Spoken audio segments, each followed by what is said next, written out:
So, the verdict in the Philando Castile shooting, police shooting, came down a few days ago.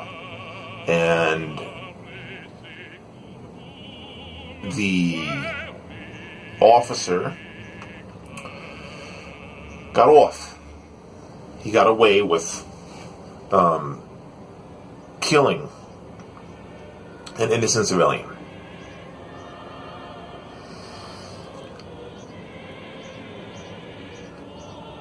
Today, they released the dash cam footage.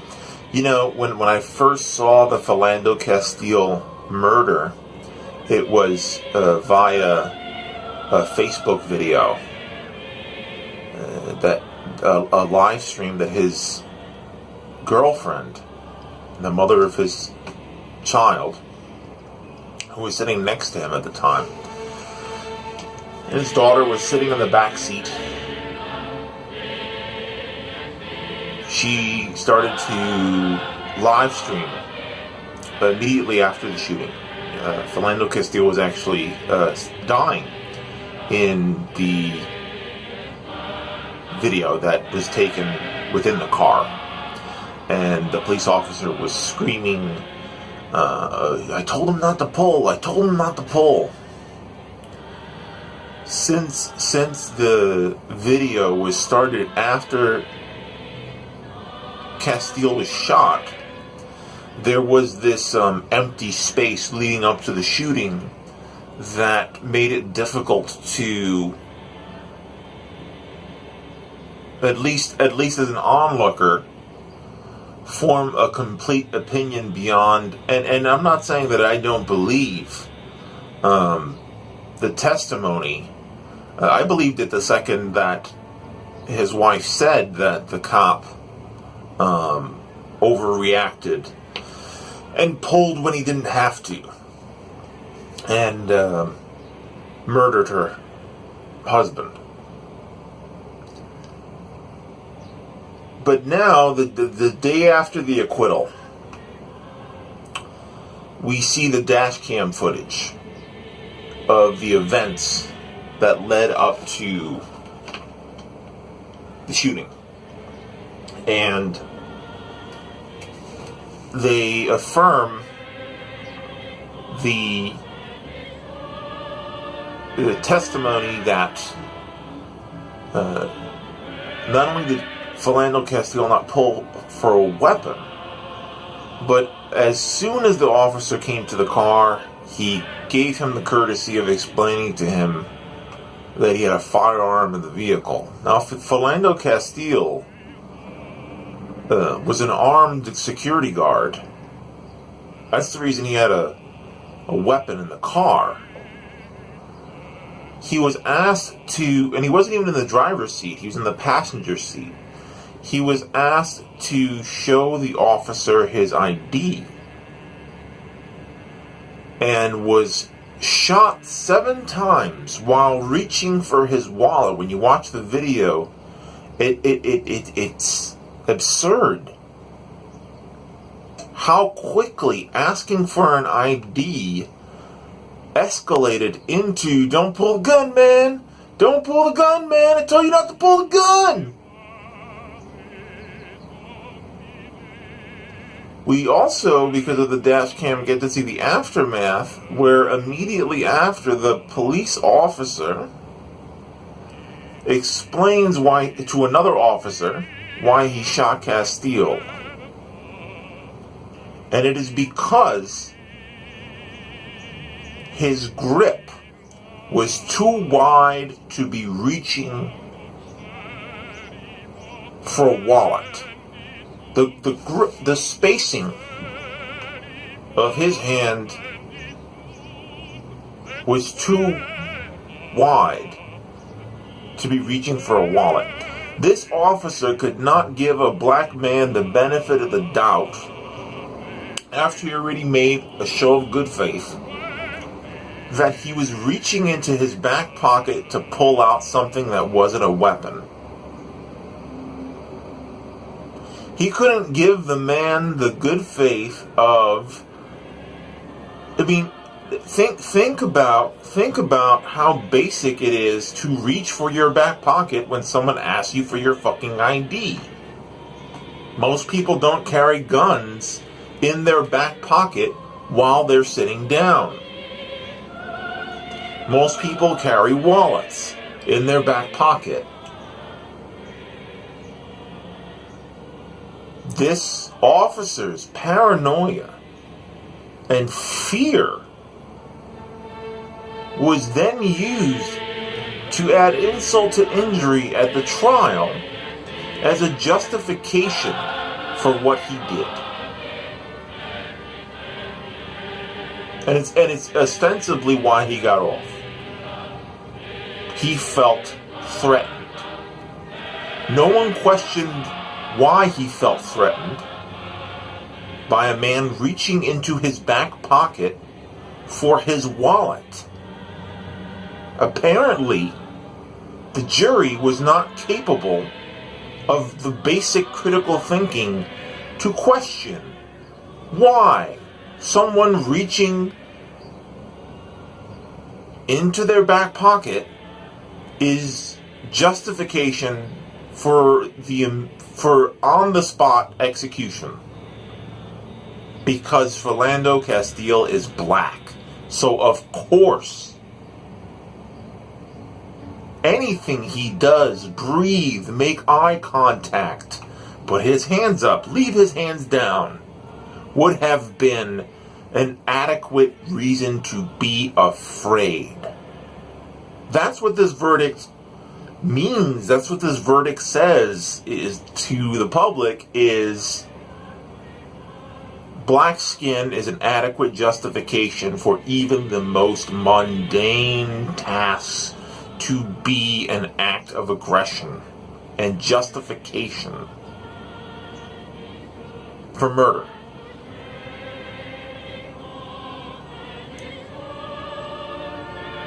I have, like the rest of you, been sitting here for months and years watching fully documented murders of innocent black men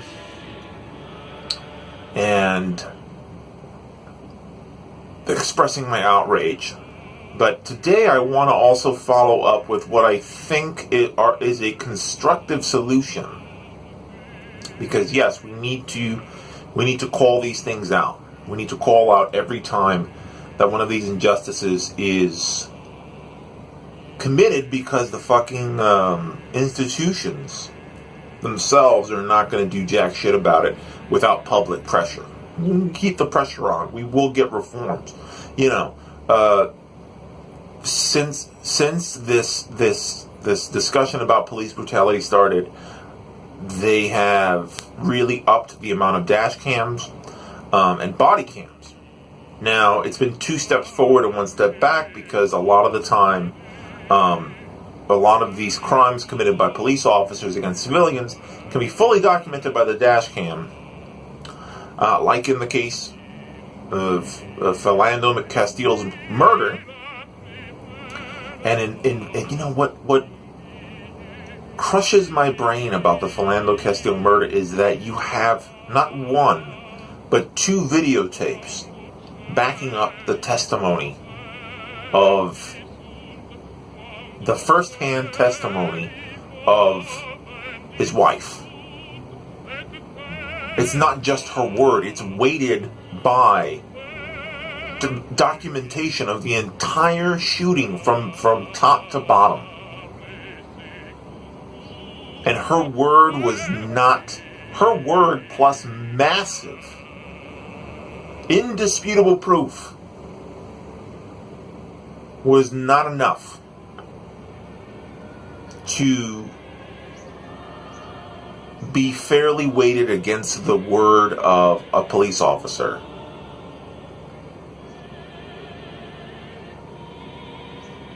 Who had no evidence on his side.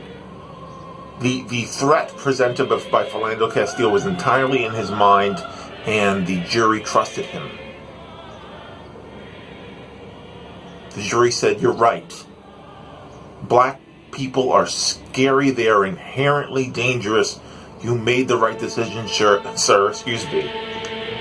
Go about your day.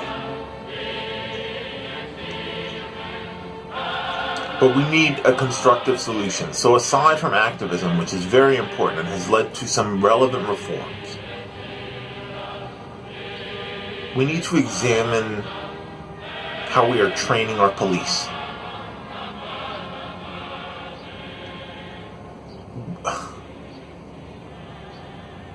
There is no other way to say it, but our urban police departments are being trained to kill. They're being trained in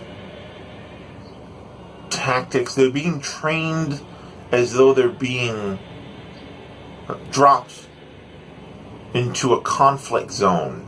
You know, they're being trained like soldiers facing an insurgency. These are public servants. You know, police are supposed to be like firefighters, man, or paramedics. Public servants. But we don't train them as such. We train them like overseers. We give them the same moral mission as overseers were given on plantations to contain and stabilize black savagery through violence. Black savagery. Europe is laughing at us. Particularly the Scandinavian countries where cops don't even carry their weapons. Not only do they not carry their weapons. I'll give you an example from Norway. The average cop in Norway gets 3 years of training. The average cop in the United States of America gets 19 weeks of training. And most of this training in the United States of America is combat training. Meaning not teaching any form of de-escalation, but rather teaching this officer how to use their gun. How to cowboy. There's a cultural problem. That's even wider than the police force because it has a lot to do with American gun culture. In Norway, they carry their guns in the police cruiser. It is locked in a locker. Locked away from the police officer, so that they need to fully evaluate the situation and go through a series of steps before resorting to even engaging the means of deadly force. It's not on their body. It's not there so that they can play quick draw McGraw. Just these simple little reforms. You know, when we talk about not arming police officers, a lot of people look at the bobbies in the UK and point to stabbings. Police officers getting stabbed.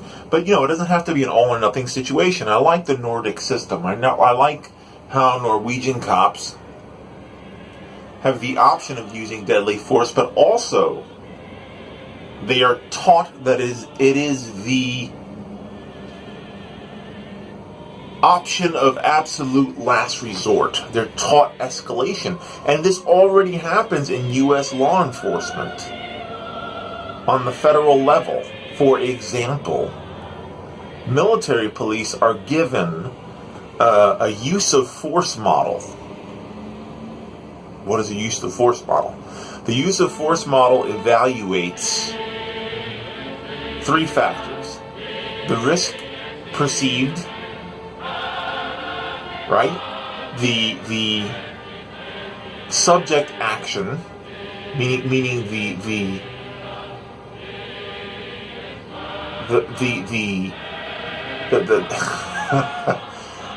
what the suspect is doing and how the officer responds, So, for example,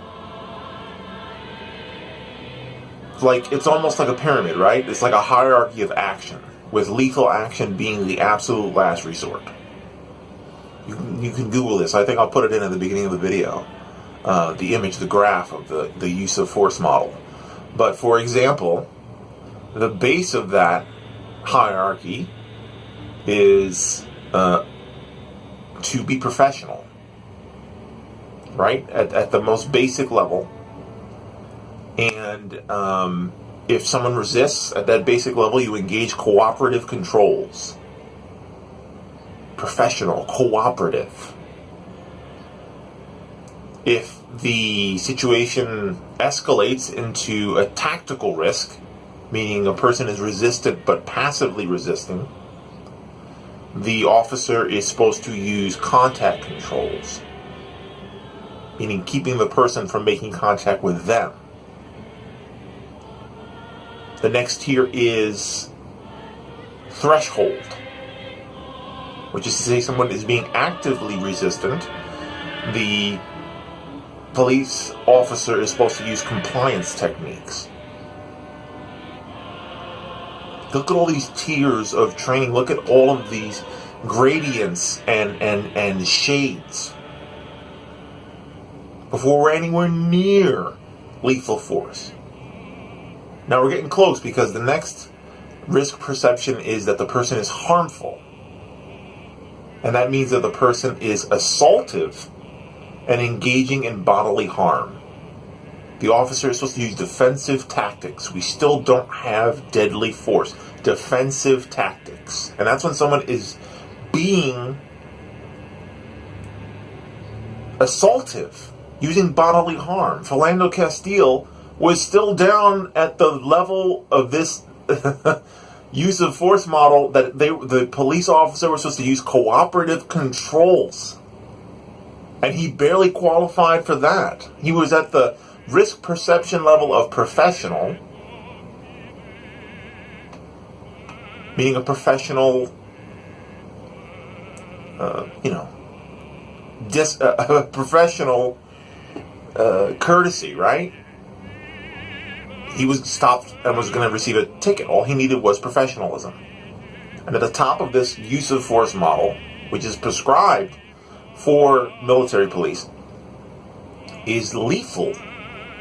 A risk that is to your life. That the subject is now engaged in assaultive or serious bodily harm that can cause death. That's where you use deadly force, according to this model.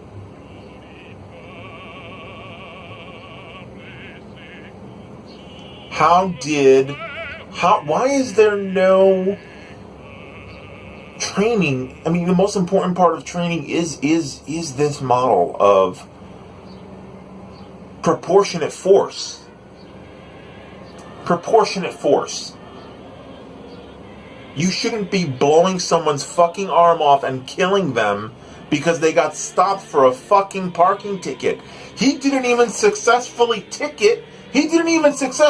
issue the speeding ticket because the motherfucker shot Philando Castile before he could even do the basic shit of taking his ID out so that they could process the motherfucking traffic ticket. We got cops on the street who can't issue a traffic ticket without murdering people in front of their fucking families.